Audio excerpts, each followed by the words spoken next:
सन 1911 में ब्रिटिश सम्राट जॉर्ज पंचम भारत आए। उन्होंने दिल्ली दरबार में बंगाल के विभाजन को रद्द करने की घोषणा की।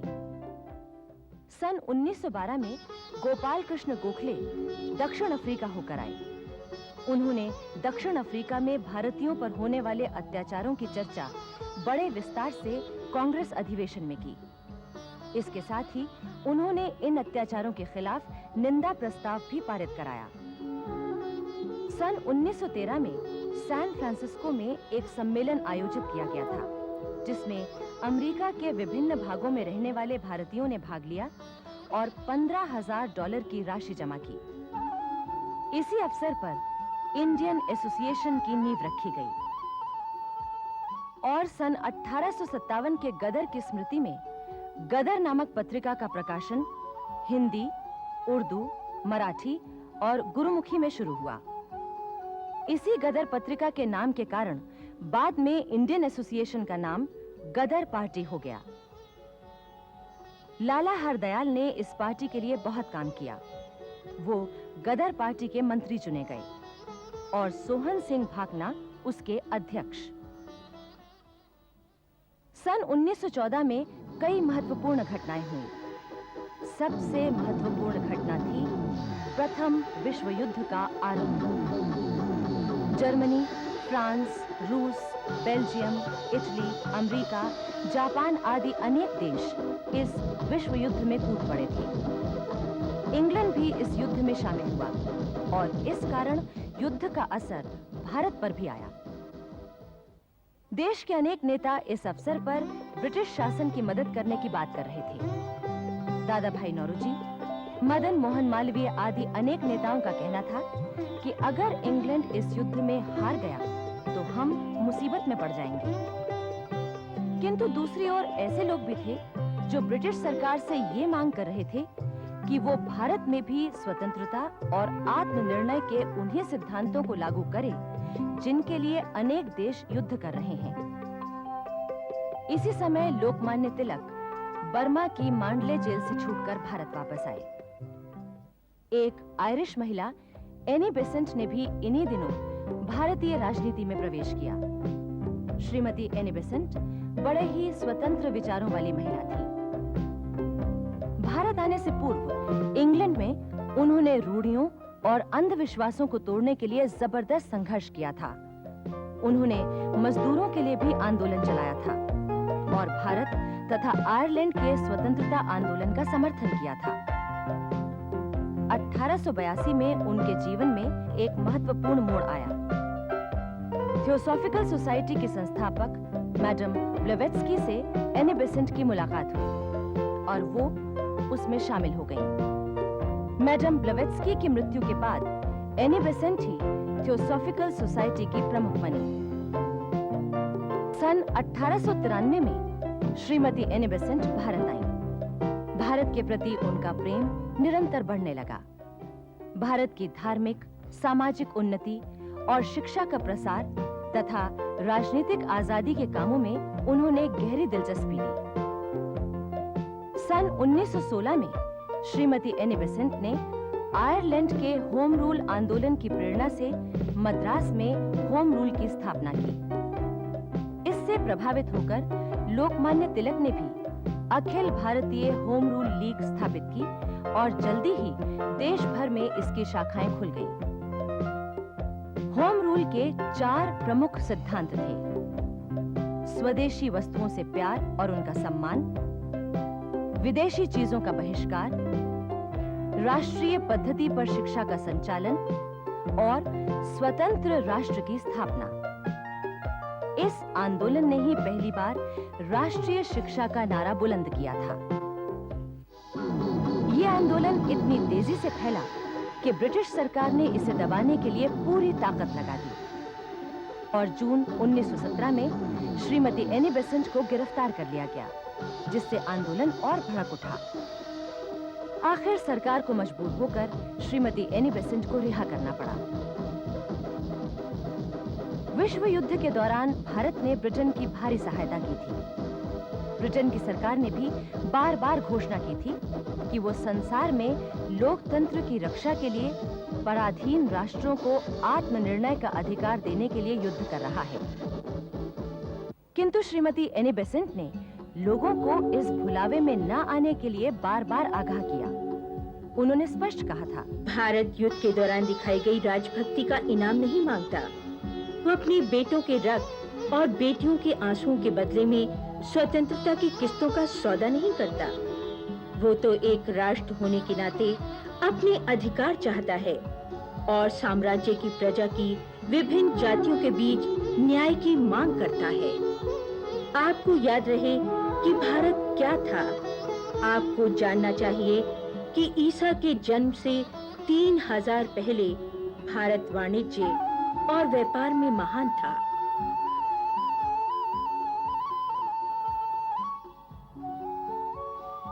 श्रीमती एनी बेसेंट की ऐसी ही राष्ट्रीय भावना से प्रेरित होकर सन 1917 में कांग्रेस ने उन्हें अपना अध्यक्ष चुना। किंतु जैसे-जैसे विश्व युद्ध खत्म होने लगा, होम रूल आंदोलन भी कमजोर पड़ता गया और अंत में खत्म हो गया। किंतु इतना निश्चित है कि भारतीय स्वतंत्रता आंदोलन में राजनैतिक चेतना जगाने के लिए होम रूल आंदोलन का विशेष महत्व रहा है।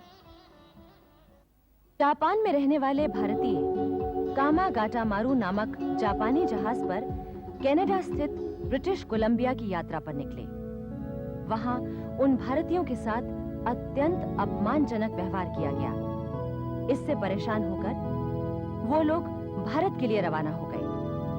रास्ते में पड़ने वाले बंदरगाहों पर भी उनके साथ दुर्व्यवहार किया गया।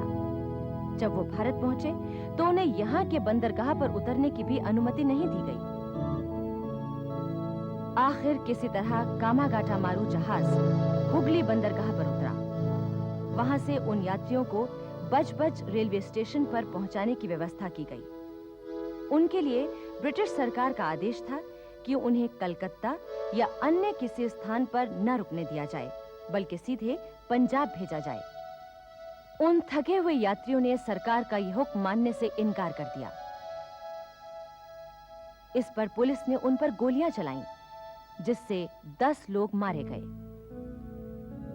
जहाज यात्रियों के नेता गुरुदत्त सिंह अपने कुछ साथियों के साथ किसी तरह बचकर निकल गए।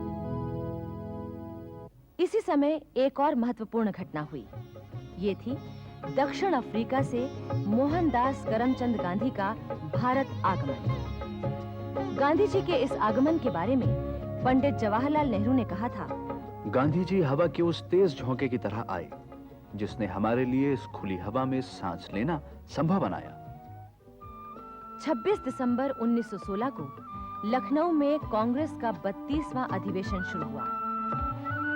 इस समय तक गोपाल कृष्ण गोखले, दादा भाई नौरोजी और फिरोज शाह मेहता की मृत्यु हो जाने के कारण कांग्रेस की बागडोर नरम दल के हाथों में ढीली पड़ चुकी थी। यही कारण था कि लखनऊ अधिवेशन में अध्यक्ष श्री अंबिका चरण मजूमदार के साथ सुरेंद्रनाथ बनर्जी, श्रीमती एनी बेसेंट और लाला लाजपत राय आदि नेता एक साथ मंच पर बैठे। इसी समय तिलक का पुनः कांग्रेस में प्रवेश भी बड़े हर्षोल्लास के साथ स्वीकार किया गया। धीरे-धीरे कांग्रेस पर लोकमान्य तिलक और उनके गरम दल का प्रभाव बढ़ने लगा। दिल्ली में दिसंबर 1918 में होने वाले कांग्रेस के 34वें अधिवेशन के लिए यद्यपि लोकमान्य तिलक को चुना गया था, किंतु उन्हें इंग्लैंड जाना पड़ा, इसलिए अध्यक्षता की थी पंडित मदन मोहन मालवीय ने। भारतीय राजनीति में सक्रिय रूप से भाग लेने से पूर्व गांधी जी ने यह सोचा था कि पहले देश की वास्तविक स्थिति से परिचित होने के लिए उन्हें 1 वर्ष शांतिपूर्वक बिताना चाहिए। उन्होंने अहमदाबाद में साबरमती के तट पर आश्रम स्थापित किया। बिहार में उन दिनों नीलहे गोरों द्वारा किसानों पर अत्याचार किए जा रहे थे। इसकी जांच के लिए सन 1917 में गांधी जी चंपारण गए। यहीं पर युवा राजेंद्र प्रसाद पहली बार उनके संपर्क में आए। गांधी जी के विचारों और जीवन शैली ने युवा राजेंद्र पर इतना जबरदस्त प्रभाव डाला कि उसी दिन से वो गांधी जी के भक्त बन गए। चंपारण के जिलाधीश ने आज्ञा जारी की कि गांधी जी तुरंत जिला छोड़कर चले जाएं। किंतु गांधी जी ने ये आदेश मानने से इनकार कर दिया। इस कारण उन पर मुकदमा चलाया गया। किंतु गांधी जी की दलीलों के आगे ब्रिटिश सरकार को झुकना पड़ा और उन्हें नीलहे गोरों द्वारा किसानों पर किए जा रहे जुल्मों की जांच करवाने की अनुमति मिल गई। उधर गुजरात में खेड़ा के किसान लगान देने की हालत में नहीं थे, क्योंकि उनकी फसल बर्बाद हो गई थी। गांधी जी ने आकर इस मामले को भी सुलझाया। इससे गुजरात के किसानों में जागृति का श्री गणेश हो गया। अंग्रेजी शासन के बढ़ते हुए अत्याचार, गरीबी, बीमारी, भूखमरी और भारतीय सिपाहियों की सेना में जबरदस्ती भर्ती के कारण देश की जनता में भारी असंतोष छा गया था। यह असंतोष कहीं विद्रोह का रूप न ले ले। इसलिए ब्रिटिश शासन ने सन 1917 में जस्टिस रोलेट की अध्यक्षता में एक समिति नियुक्त की थी। इस समिति का काम ऐसे कानून बनाना था जिनसे भारत में किसी भी तरह के विद्रोह को कुचला जा सके। समिति के सुझावों के आधार पर फरवरी 1919 में विधान परिषद के सामने 2 विधेयक रखे गए। इन दोनों विधेयकों के खिलाफ देश भर में असंतोष फैल गया। इसके बावजूद भी एक विधेयक पारित कर दिया गया, जो रोलेट एक्ट के नाम से मशहूर हुआ। इस अधिनियम के अंतर्गत देश में आंतरिक शांति बनाए रखने के बहाने अंग्रेज सरकार जिसको चाहे, जब तक चाहे, बिना मुकदमा आदि चलाए जेल में बंद करके रख सकती थी। सारे देश में इस कानून के खिलाफ आंदोलन छिड़ गया। इसे काला कानून कहा गया।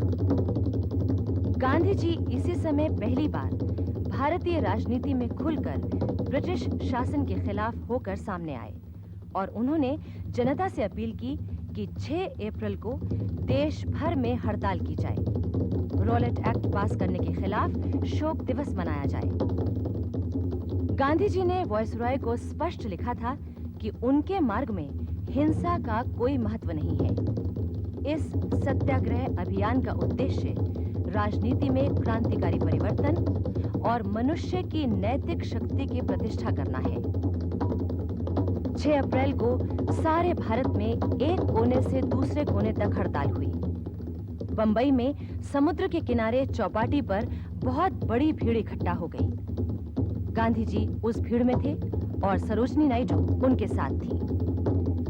गांधी जी की जिन पुस्तकों पर अंग्रेज सरकार ने प्रतिबंध लगाया था, वो वहां खुलेआम बेची गई और अंग्रेज अधिकारी परेशान खड़े देखते रहे। देश के अन्य शहरों की तरह अमृतसर में भी 6 अप्रैल 1919 को हड़ताल हुई। 10 अप्रैल को डॉक्टर सत्यपाल और डॉक्टर किचलू की गिरफ्तारी के प्रति विरोध प्रदर्शित करने के लिए शांतिपूर्ण जुलूस निकला। इस पर अंग्रेज सिपाहियों ने गोली चलाकर कुछ निहत्थे लोगों को मार दिया। 13 अप्रैल 1919 को जलियांवाला बाग में एक विशाल सभा का आयोजन हुआ। सभा का मैदान चारों ओर से मकानों की ऊंची ऊंची दीवारों से घिरा था। केवल एक सकरा रास्ता था, जिस पर ब्रिटिश सेना के कमांडर जनरल डायर ने फौज लगा दी। जब सभा चल रही थी, तो जनरल डायर ने बिना किसी चेतावनी के सभा में आए लोगों पर अंधाधुंध गोलियां बरसाने का आदेश दे दिया। जलियांवाला बाग में लाशों के अंबार लग गए। इस क्रूर हत्याकांड के विरोध में न सिर्फ भारत का चप्पा चप्पा प्रभावित हुआ, बल्कि ब्रिटिश पार्लियामेंट तक हिल उठी थी। इसके बाद तो राष्ट्रीय आंदोलन का रुख ही बदल गया। अंग्रेजों की न्यायप्रियता के प्रति गांधी जी तक का विश्वास उठ गया और वो सहयोग से असहयोग की ओर बढ़ चले।